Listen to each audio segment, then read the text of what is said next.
حضرت ابو ہریرہ رضی اللہ تعالی عنہ وہ جلیل القدر صحابی ہیں جو حضور اکرم صلی اللہ علیہ وسلم کے ساتھ اگرچہ کم مدت رہے لیکن مسلسل صحبت رسول اللہ صلی اللہ علیہ وسلم آپ کو حاصل رہی۔ حضرت ابو ہریرہ رضی اللہ تعالی عنہ سایہ کی طرح حضور کے ساتھ لگے رہتے، جس کی وجہ سے کثرت روایت میں بھی آپ مشہور ہوئے۔ اس کے علاوہ احادیث کو لکھنے اور محفوظ کرنے کا بھی ان کا معمول تھا۔ کوئی تجارت نہ تھی، تلاش معاش کی فکر سے آزاد تھے۔ صحبت نبوی صلی اللہ علیہ وسلم اور حصول علم کے لیے ہر دم حاضر باش، بھوک پیاس برداشت کرنے والے۔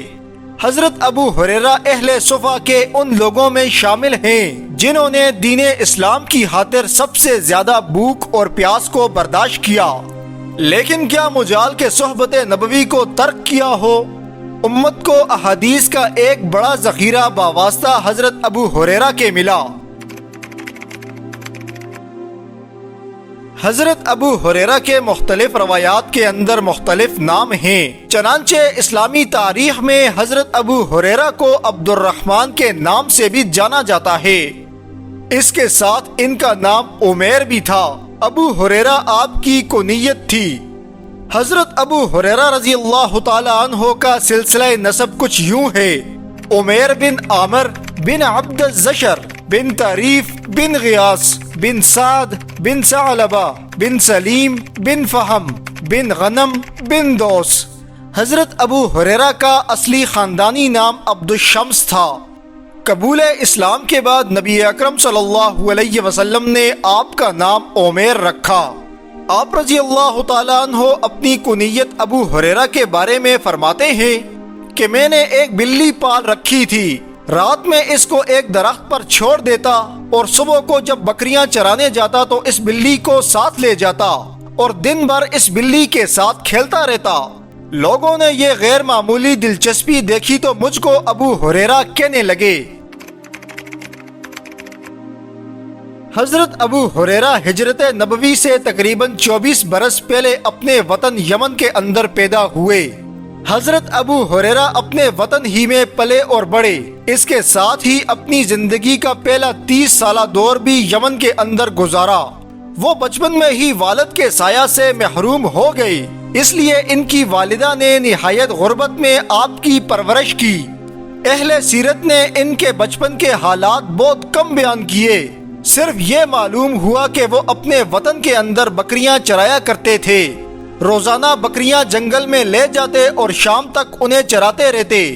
بچپن کے ہی زمانہ میں آپ نے کچھ پڑھنا اور لکھنا بھی سیکھ لیا، اگرچہ وطن میں ان کی زندگی کا بیشتر حصہ غربت کی حالت میں گزرا۔ پھر 2 ہجری کے آخر میں انہوں نے اپنے قبیلہ کے ہمراہ یمن سے مدینہ منورہ کی طرف ہجرت کی۔ بچپن میں چونکہ والد محترم کا سایہ سر سے اٹھ چکا تھا، اس لیے غربت بچپن سے ہی ان کی ساتھی بن گئی تھی۔ مدینہ منورہ کے اندر آپ بصرہ بنت غوازن کے پاس محض روٹی اور کپڑوں پر غلام تھے، اور بصرہ بنت غوازن وہ عورت تھی جو ابو ہریرہ کو اکثر کہا کرتی تھی، اگر میری سواری چل پڑے تو تم ننگے پاؤں میری سواری پر دوڑ کر چڑھو گے۔ اتفاق سے بعد میں یہی عورت آپ کے نکاح میں بھی آئی۔ حضرت ابو ہریرہ کے ایک ہم قبیلہ طفیل بن عمر دوسی ہجرت سے قبل مکہ میں ہی قرآن کے معجزے سے مسحور ہو کر قبول اسلام کے بعد تبلیغ دین کے لیے یمن تشریف لے جا چکے۔ ان کی ہی جدوجہد اور کوشش کے نتیجے میں قبیلہ دوس میں اسلام پھیلا، اور غزوہ خیبر کے زمانہ میں یہ یمن کے ان خاندانوں کو لے کر نبی اکرم صلی اللہ علیہ وسلم کی خدمت میں مدینہ منورہ حاضر ہوئے۔ اس وقت نبی اکرم صلی اللہ علیہ وسلم خیبر کی جنگ کے لیے تشریف لے جا چکے تھے، اس لیے یمن کا یہ قافلہ براہ راست خیبر پہنچ گیا۔ اس قافلے میں حضرت ابو ہریرہ رضی اللہ تعالی عنہ بھی شامل تھے۔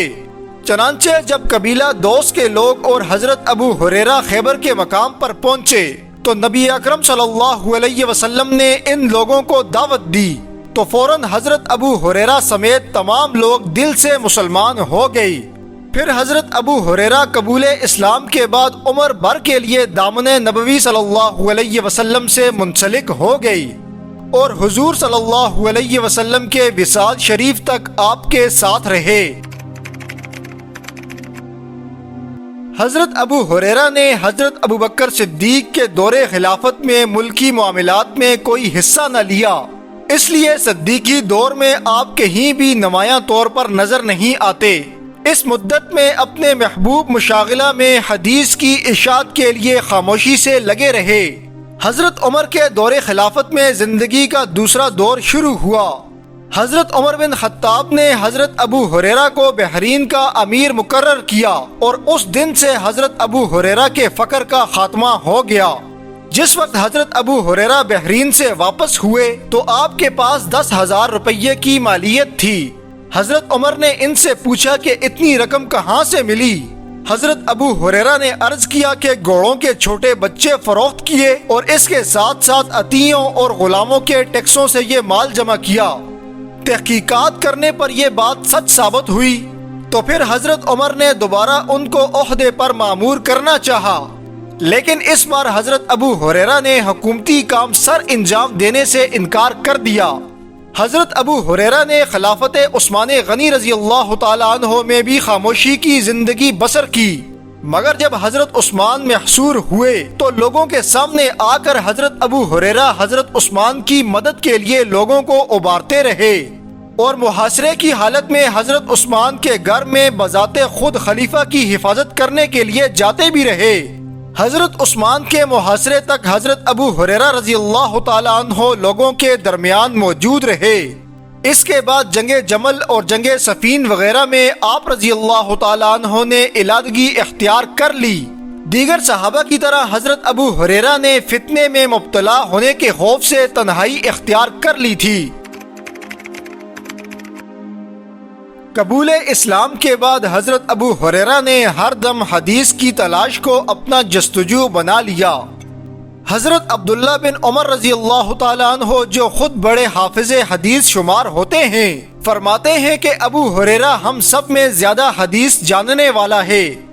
امام شافعی کا خیال یہ ہے کہ حضرت ابو ہریرہ تمام صحابہ میں سب سے بڑے حافظ حدیث تھے۔ حضرت ابو ہریرہ فرماتے ہیں کہ جب میں مدینہ آیا تو میں سب سے بڑا محتاج آدمی تھا۔ میرا سارا وقت نبی اکرم صلی اللہ علیہ وسلم کے ساتھ گزرتا تھا اور جن اوقات میں دوسرے لوگ حضور کے ساتھ نہ ہوتے میں ان اوقات میں بھی حضور کے ساتھ رہتا۔ دوسرے لوگ جو حضور اکرم صلی اللہ علیہ وسلم سے بات کو سن کر بلا دیتے، میں ان باتوں کو ہمیشہ یاد رکھتا۔ ایک دفعہ مروان کو حضرت ابو ہریرہ کی کوئی بات ناگوار گزری۔ اس نے غصے میں کہا کہ لوگ کہتے ہیں کہ ابو ہریرہ بہت سی حدیثیں روایت کرتے ہیں، حالانکہ وہ نبی اکرم صلی اللہ علیہ وسلم کے کچھ ہی دنوں پہلے آئے تھے۔ تو اس پر ابو ہریرہ بولے، جب میں مدینہ آیا تو نبی اکرم صلی اللہ علیہ وسلم خیبر میں تھے۔